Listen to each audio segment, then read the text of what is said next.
when George first came to the law school, his father, his uncle, his family, very successful in politics. The thing that impressed me is George P. Bush, when he was a law student, was not the governor's son or the president's nephew. He was just George.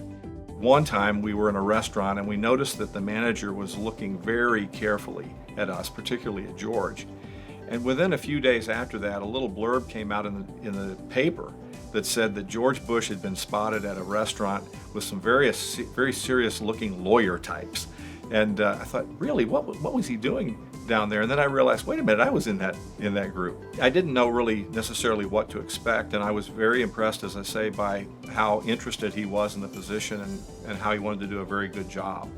But I realized very quickly after he started clerking, this is a hard worker who is extremely dedicated to his work. I mean, he got here early, he stayed late, and I really knew very quickly that he was a special person. He's a veteran, he's a family man, he's God-fearing, all the things that we all hope that we are. George P. exhibits it, and he shows it with other people, he shows it with his family, and I know he shows it alone. When he talks about either an issue or something he's interested in, it's not just talk. He actually spends the time going through and understanding it from really a ground level. But I don't think people realize, this is a guy who literally went out and taught in the inner cities in Miami. He actually did it. Well, let me tell you, being a public school teacher is tough. And I tell people that being firemen, policemen, soldiers, parents, and teachers are the toughest jobs in America today. And anybody that takes that task on is to be commended. He took the task on, did a great job.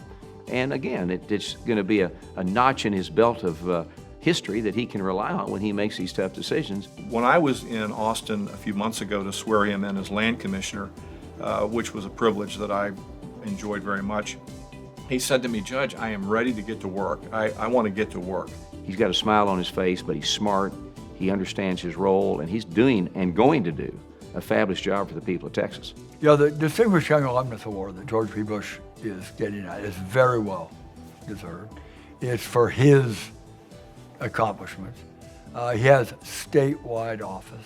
So you can't just say, I want to get into politics and say, well, I won for election. You got to know what you're doing. And I think that is indicative of George P. Bush. He don't want to just win the election. He actually wants to take on a job that's important for the state of Texas. I'm not surprised at all that he's receiving this award. I think he is certainly worthy of it. Congratulations, George P. You're a good man. You got a great family. But the best decision you ever made was marrying a Williams, and I appreciate you for it. God bless you. He's, I think, going to be a terrific land commissioner. He's a very distinguished alumnus of the law school. We're proud of him. I'm proud of him. I'm proud to call him my friend. And the law school and the whole university is proud of what he's done at a very young age. Mandy, congratulations. You've done a great job with George. I know you did all the work when he was in law school. So, but all kidding aside, George, congratulations. This was an amazing honor. You represent it well. You deserve every bit of it. And it's been an honor being your partner, and look forward to many memories to come.